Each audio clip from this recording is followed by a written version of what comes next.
Hai semuanya, gimana kabar kalian? Semoga selalu dalam keadaan baik. Jadi welcome back teman-teman di segmen analisa kripto. Jadi welcome back ya di Andy Christian Channel, dan kita akan mengulas nih untuk dua koin lagi yang udah teman-teman request di kolom komentar channel YouTube ini. Yang pertama adalah Polygon yang bakalan migrasi ke token barunya yaitu POL, teman-teman, dan lagi dalam proses ya. Apalagi kemarin sudah selesai upgrade untuk Denkan upgrade dari Ethereum, dan satu lagi koin yang udah migrasi ya dari Ethereum ke Solana yaitu Render. Kita juga akan coba ulas di video kali ini. Pembahasan kita akan mulai dulu dari Polygon Matic.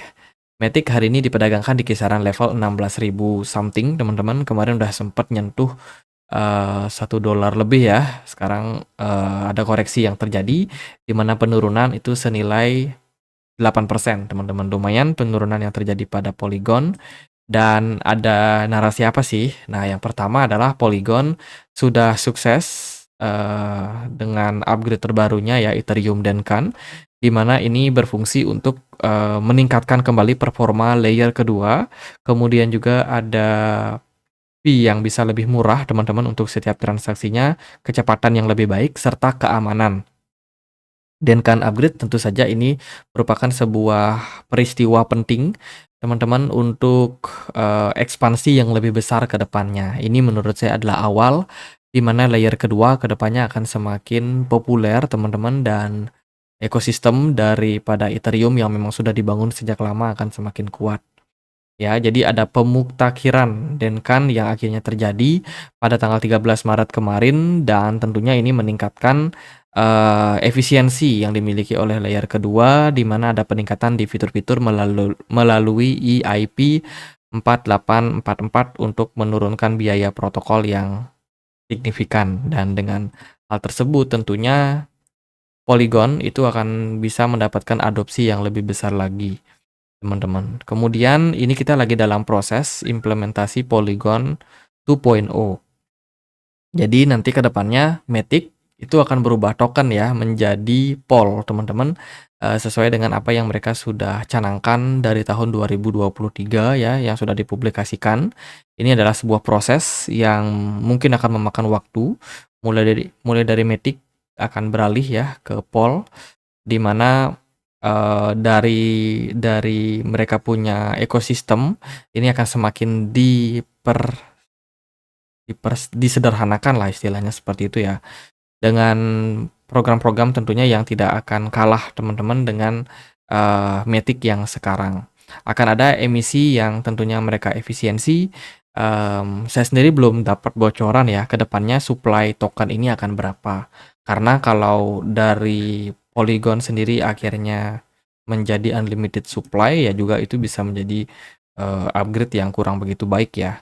Untuk saat ini kan supply maksimum dari Polygon itu sudah hampir mentok, teman-teman, ada di 10 miliar ya. Sekarang udah terbentuk sekitar 99%. Jadi 1% lagi yang masih bisa di-create. Takutnya migrasi justru malah membuat tokennya makin lama makin banyak. Semoga sih enggak ya. Kemudian setelah upgrade kemarin, ini merupakan sebuah ekosistem chain yang ada di jaringan dari Ethereum, teman-teman, yang sudah support ya. Ada Arbitrum, Avalanche, Coinbase, apa sih, Celo ya, Phantom, kemudian Near Protocol, Optimism, Matic, ZK, Zinc, dan lain sebagainya. Jadi ini sekarang sudah semakin terintegrasi, teman-teman. Itu tentu saja adalah berita bagus buat Polygon ya. Selain itu juga Polygon ZK Ethereum Virtual Machine ada upgrade yang namanya Elberry upgrade yang sekarang ini sedang berlangsung, teman-teman. Ini kembali lagi adalah peningkatan yang harus dilakukan ya, guna untuk memuluskan langkah mereka ke depannya untuk migrasi ke token yang baru, teman-teman. Jadi Matic masih terbilang oke buat saat ini kalau menurut saya. Dari pasarnya sendiri juga sudah cukup luas. Jadi ya untuk saat ini kita akan lihat dari price action-nya aja nih. Karena secara fundamental juga of course masih tentu saja baik, teman-teman. Nah, dari pergerakan teknikal, Matic terbilang masih belum terlalu naik ya, teman-teman. Kemarin dia sempat naik tuh sampai kisaran $1,2. Ternyata malah kena reject di level tersebut. Dan ini adalah potensial double bottom besar teman-teman yang belum terrealisasikan. Jadi teman-teman, ini adalah peluang buat kalian ya untuk mendapatkan performa kenaikan impulsif pada Matic. Ya, sekarang dia belum sama sekali breakout dari level resistance kuat di kisaran 1,4, dan bila mana itu terjadi, maka Matic akan berpeluang mengalami lonjakan yang kembali signifikan ke level 2,5 dolar, all time high sebelumnya yang ada pada Matic. Jadi untuk sekarang prosesnya kita masih dalam fase ter-sideways. Saya sih percaya kalau Matic bakalan bisa melampaui level all time high yang kemarin itu. Semoga aja bisa ke 10 dolar, teman-teman. Tapi itu masih sangat-sangat panjang ya. Kita lihat dulu gimana Matic dalam jangka waktu pendek. Kita akan beralih ke time frame 4 jamnya. Di time frame 4 jam, Matic tampak kehilangan keseimbangan. Pergerakan Matic sudah terkoreksi, bahkan dia turun agak dalam ya. Ini kalau kita lihat, dia bergerak dalam sebuah trend line. Ini sudah di breakdown, teman-teman. Trend line-nya sudah di breakdown dan pergerakan Matic turun lumayan signifikan. Mungkin ini juga impact daripada aksi taking profit setelah Denkan upgrade terjadi ya. Jadi kan upgrade tersebut bagus untuk layer kedua. Nah, banyak mungkin investor yang berspekulasi buy on rumor, dan sekarang mereka jual, teman-teman. Untuk level support terdekat buat Matic yaitu ada di kisaran 0,94. Kalau teman-teman mau cicil, level tersebut menurut saya cukup menarik buat teman-teman jadikan tempat akumulasi. Kalau kita pakai untuk Fibonacci retracement, sorry ya, bentar. Ini kita sesuaikan dikit. Kita tarik dari swing high ke swing low. Di sini area support pentingnya yaitu ada di kisaran Fibo 61,8 di 1 dolar, itu sudah kelihatannya ditembus, teman-teman. Jadi kita mungkin akan next masuk ke beberapa level support yang ada di bawah. Jadi ya siap-siap aja 0,94 berpeluang, berpotensi ya teman-teman untuk menjadi next support buat Matic jangka pendek. Kita akan lihat sekarang render bagaimana nih. Render hari ini diperdagangkan di kisaran level Rp158.000. Pergerakannya melejit lumayan signifikan ketika ada narasi special computing ya dari Apple Vision Pro yang rilis, teman-teman. Harga render waktu itu terus mengalami kenaikan, teman-teman, karena memang render ini bisa dibilang salah satu project yang kerjasamanya banyak banget dengan perusahaan-perusahaan besar. Nggak cuma dengan Apple, belakangan mereka juga ada kerjasama sama Nvidia ya. Nvidia salah satu penyedia GPU, VGA dan lain sebagainya itu. Jadi ini perusahaan yang berhubungan sama hardware, teman-teman. Kemudian ya Apple juga hardware, dan tentunya ini mensupport banget ya sama yang namanya hal-hal yang berbau dengan software, pengeditan, AI bahkan dan lain sebagainya.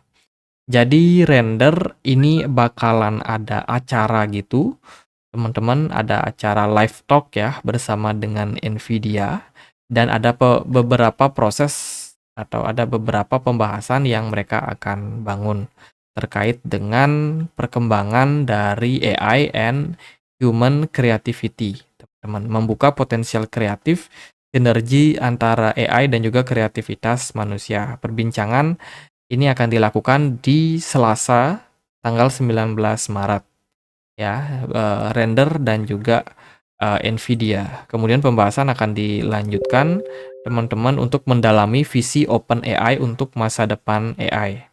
Ya, ini acaranya akan diadakan juga atau diikuti juga sama OpenAI. Acara ini akan menampilkan contoh penggunaan praktis alat-alat inovatif yang aplikasinya itu baru-baru bisa diciptakan dan juga bisa menciptakan peluang yang baru. Jadi ini ada event yang akan mereka kerjakan, dan kita akan melihat seperti apa perubahan dari zaman ke depannya. Akan muncul yang namanya Special Computing World, kemudian Extended Reality atau XR, yang disupport oleh banyak perusahaan-perusahaan besar ini, teman-teman. Kemudian ini aku lihat postingan dari render ya. Ada desainer Indonesia namanya Wahyu Satyarso. Jadi ini sudah berhasil mengaplikasikan render dalam hal pembuatan desain bathroom, teman-teman. Desain kamar mandi yang menggunakan render. Ini adalah salah satu wujud nyata fungsional daripada render yang sangat-sangat bisa mensupport kreativitas dari seniman, desainer, atau bahkan arsitek, teman-teman, dalam hal membuat, aplikasi mereka ya. Tuh, kemudian ini juga pembuatan video yang juga sama-sama menggunakan render, teman-teman. Jadi ini adalah bukti nyata render punya use case di, dunia real, teman-teman. Itu sih dari render, akhirnya render, naik ya, sangat signifikan, bahkan sudah melampaui all time high sebelumnya. Lalu gimana nih untuk render? Pasarnya udah bagus. Mereka juga sudah berhasil migrasi ke Solana. Sekarang kita bisa tracker render di Solana Explorer, teman-teman. Jadi untuk transaksinya, kita udah bisa cek dia di Solana. Tentu saja kecepatan akan menjadi prioritas ya. Karena memang yang namanya rendering, rendering video, rendering apapun itu pasti mengedepankan kecepatan. Kalau dia bertahan di Ethereum, sepertinya itu jadi pertimbangan, teman-teman. Ethereum udah sangat-sangat padat, sehingga moving ke Solana mungkin adalah best skenario yang terjadi. Oke, sekarang kita lihat render dari supply-nya ada di kisaran level 380 juta dengan maksimum supply itu ada di kisaran 533 juta. Jadi masih sekitar 29% yang masih bisa di-create ke market. Untuk pergerakan chart dari render sendiri, overall render sudah terjun dari level 10 dolarnya. Sekarang pergerakan render cenderung mengalami koreksi ke kisaran level 9 dolar. Overall sih render wajar ya mengalami koreksi karena dia sudah melampaui jauh all time high yang terbentuk sebelumnya. Jadi render menambah panjang daftar token-token yang mampu menembus all time high-nya before Bitcoin mengalami halving. Saat ini posisi dari render ada di kisaran 9,9 dolar dengan level support kuat, area level support kuat ada di kisaran level 7,4 dolar, teman-teman. Kemudian dari volume perdagangan juga cenderung bagus, ya. MACD juga masih menunjukkan indikasi positif, tapi cara pergerakan tren dari Bitcoin sendiri agaknya cenderung korektif, ya. Sehingga untuk saat ini outlook sepertinya kita akan lebih melihat bahwa banyak altcoin juga masih bakalan mengalami fase koreksi, teman-teman. Kesempatan buat kalian yang ketinggalan kereta untuk mengambil inisiatif untuk cicil ya, let's say kalau memang teman-teman berminat sama project render. Support yang bisa diperhatikan yaitu di 7,4 dolar. Let's say kalau dia breakdown dari level support tersebut, area 5 dolar berpotensi juga untuk teman-teman dapat harga murah, teman-teman. Jadi 5 dolar ya bagi saya adalah salah satu area-area yang cukup menarik untuk saat ini. Untuk target sih render saya rasa masih bakalan growing ya, teman-teman, masih bakalan naik. Apalagi ada sentimen-sentimen terkait dengan AI, kemudian teknologi juga masih bakalan terus berkembang. Jadi peluang untuk render juga masih akan terbuka. Akhir tahun biasanya muncul iPhone baru.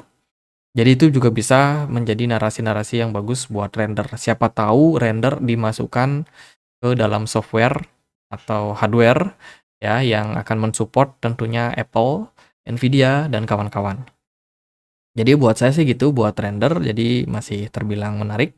Tinggal nunggu koreksinya aja nih, kapan dan sampai di level berapa kita tidak akan tahu pasti. Oke, gitu aja buat pembahasan kali ini. Semoga bisa bermanfaat. Render and Matic masih tetap menarik untuk sekarang. Dan teman-teman kita punya komunitas diskusi juga di Telegram.